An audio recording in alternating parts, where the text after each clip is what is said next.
Տիկին Գալստյան, զուգընկերուհի տերմինը թերևս ձեր կողմից ամենաշատ կիրառված բառերից մեկն է, եթե ուզենամ ամփոփեմ ձեր նախորդ գումարման ելույթները, ապա դուք շատ հաճախ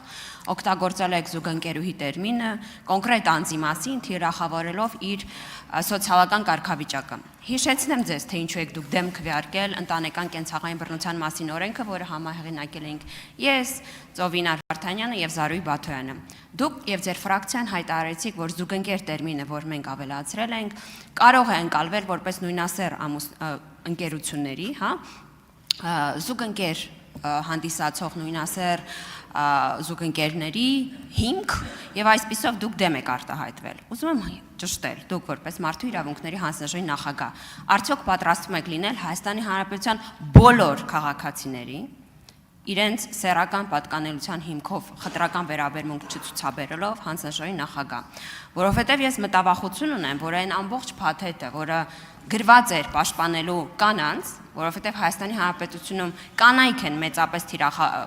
ընտանեկան բռնության զոհ դառնում, եւ սա պարզապես բառեր չեն, սա ստատիստիկա է, դուք այդ մի ամբողջ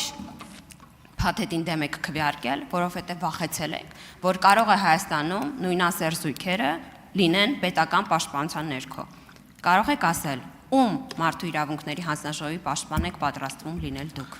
Տիկին Սոնա Ղազարյան, ուրեմն մենք այդ փաթեթին ոչ թե դեմ ենք քվեարկել, այլ չէ, ձեռնպա։ Ներողություն, ձեռնպա։ Ես չգիտեմ, կճշտենք, ես տպավորություն ունեմ, ես չեմ կարող այդ բոլոր մանրամասները հիշել, բայց տպավորություն ունեմ, կճշտենք, որ մենք ձեռնպա ենք քվեարկել։ Հիմա անցնենք առաջ, այն որ ես մարդու իրավունքների պաշտպանության ուղղությամբ այսպես սրված զգացում ունեմ եւ վարք, նաեւ ձեր ընտանիքի պատմության մեջ մի դրվագ կա եւ ձեր մարտի 1-ի դեպքով ձեր սկեսրայրը Արշակ Բանուչյանը նաեւ ազատության մեջ հայտնվեց, որովհետեւ ես լինելով այդ ժամանակ կոալիցիայի անդամ, ես հարգելով մարդու իրավունքները եւ Արշակ Բանուչյանի մշակութային էությունը եւ այլն, իմ միջնորդությամբ հայտնվել է նաեւ ազատության մեջ, այնպես որ ես մարդու իրավունքների նկատմամբ իմ հավատարմությունը եւ նվիրումը ապացուցելու եւ դրա մասին բարձրաձայնելու կարիք չեմ տեսնում։ Եվ ես իմ խոսքը կառուցել էի այն ուրեմն արժեհամակարգի վրա, որ Հայաստանում կարծեմ Վիլեն Գաբրելյանն էլ հենց այդ կոնտեքստով պատասխանեցի, որ Հայաստանում պաշտպանության կարիք ունեն Հայաստանի Հանրապետության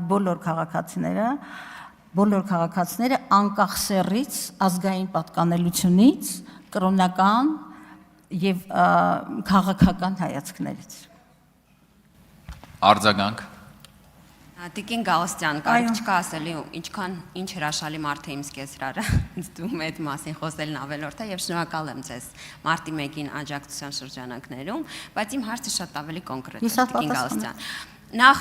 ափսոսում եք դուք, որ երբևէ առաջին տիկնոջը դիմելիս իր մասին խոսելիս այս հատվածը պատասխանը մոռացել դիմել եք որպես զուգընկերուհի թիրախավորելով ուրեմն իր սոցիալական կարգավիճակը, որտեղ շատ հստակ էր այն բացասական կոնոտացիան, որ դուք տալիս էիք բառակապակցությանը, դա մեկ։ Երկրորդը ի պատիվ Աննա Մկրտչյանի նախորդարանում միակ կին ընդդիմադիր պատգամավորն է եղել, ով քվեարկել է ձեռնպահ մնացած բոլոր կին պատգամավորները, ինչ եմ շեշտում, որտեղ այստեղ խոսում ենք կանացի սոլիդարության մասին, բոլորը քվեարկել են դեմ։ Տիկին Մկրտչյանը միակ կին պատգամավորն է եղել պատիվ ունեմ դաշինքից, ով քվեարկել է ձեռնպահ ի պատիվ իրեն։ Եվ երկրորդը կարող եք արտաբերել այս բառը, դուք Հայաստանի Հանրապետության բոլոր քաղաքացիների անկախ իրենց սեռական կողմնորոշման պատրաստ եք պաշտպանել, որտեղ ասում ենք անկախ սեռից, բայց այստեղ խնդիրը սեռը չէ, սեռական կողմնորոշումն է։ Ուրեմն ավելացրեք սեռական կողմնորոշում բառը, իսկ ինչ վերաբերում է զուգընկերուհուն, ես զուգընկերուհին մեկ ելույթում եմ օգտագործել եւ շատ լավ հիշում եմ կոնտեքստը վերաբերում էր Հայաստանի Հանրապետության վարչապետի, հիմա չգիտեմ ինչ բառով ասել, վարչապետի զուգընկերուհուն, որովհետեւ ընտանեկան օրենսգրքով ընտանիք է համարվում պետական գրանցման ակտերով վավերացված ընտանիքը, ուրեմն ես չէի կարող ընտանիք բառը գործածել այս պարագայում եւ զուգընկերուհին ամենապատշաճ բառն է եւ հետո լրատվամիջոցներում շարունակ ուրեմն այդ կարգավիճակն է նշվում, եթե կա ավելի կոռեկտ բառ սահմանում, խնդրում եմ ասեք, բայց բացարձակապես նույնիսկ այդ տեքստում, որը մեկ տեքստ է եղել, ոչ թե թիրախավորվել է որպես Աննա Հակոբյանը որպես կին կամ որևէ այլ հանգամանքով, այլ կոնտեքստը եղել է քաղաքական եւ ես չեմ էլ հիշում անդրամասները, վստահաբար խոսել եմ Հայաստանի Հանրապետության վարչապետի քաղաքականությունից։ Հավանիչ տեսանյութը եւ բաժանորդագրվիչ նորությունները բաց չթողնելու համար։